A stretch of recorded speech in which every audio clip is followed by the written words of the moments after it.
Bom dia, moçada! Tudo bem com vocês? Aqui quem vos fala é o professor Eugênio Bastos, canal Geogênio, democratizando o ensino da geografia. Moçada, vamos fortalecer o canal, se inscrevam no canal, dê aquele like, compartilhe o vídeo e ajude o professor Eugênio Bastos a democratizar o ensino da geografia. Moçada, no nosso encontro de hoje, eu irei falar sobre a segunda onda de calor que está atingindo, a partir dessa semana, algumas áreas da região sul do Brasil e principalmente o norte da Argentina, parte do Paraguai e parte da Bolívia. Espero que vocês gostem do nosso encontro. Havendo qualquer dúvida, deixe a sua pergunta na parte dos comentários, que eu terei o máximo prazer de respondê-la. Então, nada melhor do que iniciar esse encontro mostrando aqui um termômetro num dia ensolarado com temperatura acima dos 40 graus. Professor, o que determina uma onda de calor? O que é preciso para que uma determinada região apresente uma onda de calor? Primeiro, é preciso uma sequência de dias ensolarados, com temperaturas elevadas, bem acima das temperaturas máximas registradas para aquela determinada região ou determinada área. Então, se define uma onda de calor quando nós temos no intervalo mínimo de 5 dias consecutivos, uma temperatura máxima diária superior em 5 graus. Então, suponhamos que a temperatura máxima diária é um padrão médio, tá? Temperatura máxima dentro de um padrão médio para uma determinada área venha a ser de 28 graus. E, de repente, o padrão médio dessa temperatura máxima diária passa a ser, durante um determinado número de dias, no mínimo 5, 6 dias ou mais, de 5, 6, 7 graus acima dos padrões médios. Então, consequentemente, se diz que aquela determinada região ou determinada área está enfrentando uma onda de calor. No período de referência, na região onde ocorre o fenômeno. Então, de acordo com esse mapinha aqui, nós temos o mapinha do Climatempo, que também é um dos institutos de meteorologia que previram essa onda de calor, que tem início na semana corrente. Lembrando que essa aula está sendo gravada no dia 2 de fevereiro de 2025, domingo. Portanto, essa onda de calor está sendo prevista para essa semana, onde nós podemos observar em vermelho, de acordo com as previsões feitas pelo Climatempo, que essa onda de calor atingirá boa parte do Rio Grande do Sul, oeste de Santa Catarina, sudoeste do Paraná e boa parte do oeste do Mato Grosso do Sul. A parte de laranja, o calor intenso, 3 a 5 graus acima da média, então aí não se configura uma onda de calor, apenas temperaturas médias acima dos padrões normais. Agora, aqui é um mapinha que prevê, dentro do território brasileiro, as áreas que serão atingidas por essa onda de calor. Claro que é apenas uma previsão numérica, que é feita de acordo com modelos meteorológicos. Tem o modelo europeu, tem o modelo americano, tem o modelo australiano. Existem vários modelos meteorológicos que são utilizados pelos meteorologistas para não só prever o tempo, assim como também prever a temperatura e por aí vai. Então, logicamente que isso provém de fórmulas matemáticas, de cálculos que são minuciosamente elaborados, inclusive hoje com o auxílio de supercomputadores, razão pela qual essas previsões normalmente dão certo, são verdadeiras, e o que nós não sabemos no momento é o período em que essa onda de calor irá se estender. Então, às vezes, uma onda de calor pode se estender por mais dias do que aquilo que foi previsto. Mas também é bom citar que essa onda de calor não será tão violenta como alguns vídeos gravados aí no YouTube indicam a temperatura de 49 graus, 50 graus. Bom, só se for no termômetro digital, né? Lembrando que no Brasil o recorde de temperatura é um pouquinho acima de 44 graus. Então, aqui nós temos como é feita a medição da temperatura do ar. Muita gente não sabe, tá? Como se mede a temperatura do ar. As pessoas que vivem nas cidades, por exemplo, elas olham o termômetro digital que tem nas ruas, né? Aquele termômetro grande, né? Naquele equipamento, e a temperatura está 45, a temperatura está 47. Aqui onde eu moro, por exemplo, já teve dias, não esse ano, não o ano passado, em que o termômetro digital estava marcando 51 graus, cara. Mas o termômetro digital, ele não marca de forma correta a temperatura do ar. Ele apenas nos indica, de certa forma, que está quente. Mas a temperatura do ar não é necessariamente aquela temperatura que está sendo registrada no termômetro digital. Aquele termômetro que normalmente você encontra nas ruas, principalmente nos centros comerciais, nos bairros e por aí vai, em áreas turísticas. Então se mede a temperatura dessa forma aqui, ó. Você observa essa casinhola de madeira. Repare que ela é pintada de branco. Por que ela é pintada de branco? Para reduzir a absorção de energia térmica, porque a cor branca, pelo seu albedo, reflete cerca de 90% da luz que recebe. Consequentemente, a superfície se aquece menos. Observe um detalhe. Toda a estrutura de madeira, isso tudo aqui é madeira, tá? É feita com veneziana, para que o ar circule ali dentro. E aqui você tem a abertura para a circulação plena do ar, ou então a abertura para se anotar a temperatura do ar naquele determinado momento em que o profissional da área de meteorologia estará coletando os dados. Normalmente essa casinhola, ela está 1,5 metro, às vezes 1 metro, acima do nível da superfície. E repare que a superfície nada mais é do que uma superfície gramada, grama natural.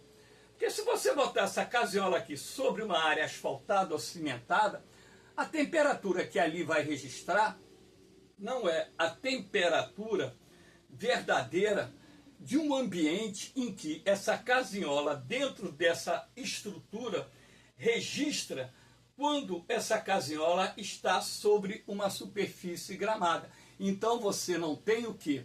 Elementos artificiais interferindo na temperatura do ar. Claro que se você botasse essa casinhola de madeira sobre uma área sem arborização, com a presença do asfalto e do concreto, que são dois materiais que possuem grande capacidade de absorver a energia solar, convertê-la em calor, energia térmica, e conservar o calor, a temperatura do ar aqui seria bem maior do que é numa área em que você tem uma vegetação, pouca influência da interferência humana a nível de construções, e sendo assim você tem o registro da temperatura que nos é fornecidos, que são, aliás, os registros que são fornecidos pelos institutos de meteorologia nos seus postos de observação. É dentro desse contexto que é feita a medição da temperatura. Aqui nós temos um mapa, né, mostrando onde a onda de calor será mais forte. Nesse mapa você percebe que o norte da Argentina, o Paraguai e também áreas da Bolívia estarão sendo, sul da Bolívia, né, estarão sendo atingidas por essa onda de calor, assim como aqui nesse mapa nós temos o Rio Grande do Sul, onde a temperatura ficará, em média, de acordo com a escala que está aqui, de 3 a 6 graus acima dos padrões médios. Claro que para se configurar uma onda de calor, aquilo que eu disse, é preciso uma sequência de no mínimo 5 a 6 dias, com temperatura média acima de 5 graus, temperatura média em referência à temperatura máxima, acima de 5 graus para a área que está sendo abordada. Então, ondas de calor, mês de fevereiro, são comuns, principalmente em anos de El Niño, quando então você tem a estiagem que, somada às ondas de calor, fazem com que tenhamos uma sequência de dias muito quentes e com baixo índice pluviométrico, o que, de certa forma, é extremamente prejudicial ao agronegócio, não só a agricultura, assim como a pecuária. Aqui nós temos, a previsão do tempo bom, Meteored, para 3 dias da semana, não coloquei aqui todos os mapas, Então aqui nós temos a segunda-feira, 3 de fevereiro, temperaturas aqui no sul do Rio Grande do Sul, próximas a 40 graus, como por exemplo Uruguaiana, 37 graus, que é uma cidade brasileira localizada no Rio Grande do Sul, Bagé 36 graus e por aí vai. Aqui nós temos, Bagé está aqui, tá? Aqui nós temos a previsão para terça-feira, 4 de fevereiro, Uruguaiana passando para 38 graus, Bagé mantendo aí a faixa dos 36 graus, Porto Alegre aqui 34 graus, Santa Cruz do Sul 36 graus, enfim. E a previsão para quarta-feira, dia 5 de fevereiro, repare, temperaturas aí oscilando próximas a 40 graus, podendo ultrapassar em alguns municípios, em algumas localidades, a casa dos 40 graus. Nós temos aqui Uruguaiana com a previsão de 39 graus, Bagé 38 graus, Porto Alegre mantém 34, Santa Cruz do Sul mantém com 37 graus, Santa Maria 36 graus e por aí vai. Agora você observe que aqui na Argentina e também no oeste do Uruguai, indo em direção ao Paraguai, nós teremos as áreas mais afetadas no Cone Sul da América do Sul pela segunda onda de calor que atinge a região. Tivemos uma em janeiro, consequentemente, e agora estamos tendo uma no início de fevereiro e teremos ainda outras ondas de calor ao longo do mês de fevereiro, talvez ainda no mês de março, até que as temperaturas voltem aos padrões normais. Agora, há de se destacar o papel da Laninha dentro desse contexto, Nós temos aqui o mapa atualizado pelo NOAA, que é a Administração Oceânica NOAA, Administração Atmosférica Oceânica Nacional, que já previu que teremos uma intensificação da Laninha. A Laninha vai ficar um pouquinho mais forte, não é uma Laninha de forte intensidade não, mas ela vai ficar um pouquinho mais forte em relação ao mês de janeiro e, consequentemente, quando a Laninha se manifesta, uma das suas consequências é a elevação da temperatura em parte do Cone Sul da América do Sul e redução das chuvas, o que cria as condições propícias para o surgimento de ondas de calor. Existem vários vídeos aí no canal falando sobre El Niño, falando sobre Laninha, as consequências dos dois fenômenos para o clima e por aí vai.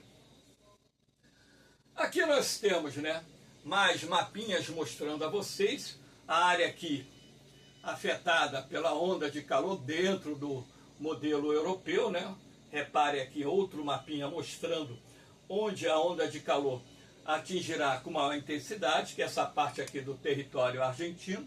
E esse outro mapa mostrando a estiagem lá no sul do Brasil, a redução das chuvas, também no Uruguai, parte da Argentina, uma parte da Argentina também está sofrendo os efeitos da redução das chuvas e, consequentemente, isso também está acontecendo em parte do Paraguai, parte da Bolívia, e o resultado disso para os produtores rurais é extremamente negativo, porque isso acaba afetando a produtividade, gerando uma quebra de safra que vai promover prejuízos para os produtores rurais. Lembrando mais uma vez que toda vez que a Laninha se manifesta, nós temos uma redução das chuvas em parte do Cone Sul da América do Sul, afetando não só os produtores rurais, como também as economias dos municípios, das províncias, dos estados da região, o que de certa forma é ruim.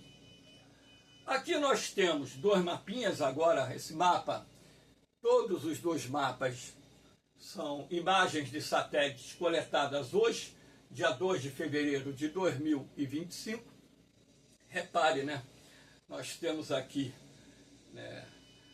a ZAC, a ZCAS, né, que eles chamam de ZAC erradamente, Zona de Convergência do Atlântico Sul, corredor de umidade vindo da Amazônia e atingindo uma parte considerável aqui da nossa região sudeste. Ela é responsável, inclusive, pelas chuvas que ocorreram nos últimos dias e ainda poderão ocorrer hoje, amanhã. Claro que ela já está em processo de enfraquecimento e, consequentemente, o calor também vai aumentar na região sudeste, não na proporção de gerar uma onda de calor nesse momento, mas hoje aqui no Rio de Janeiro, por exemplo, nós estamos registrando já um tempo mais quente, mais abafado do que registrou no sábado, na sexta-feira e por aí vai.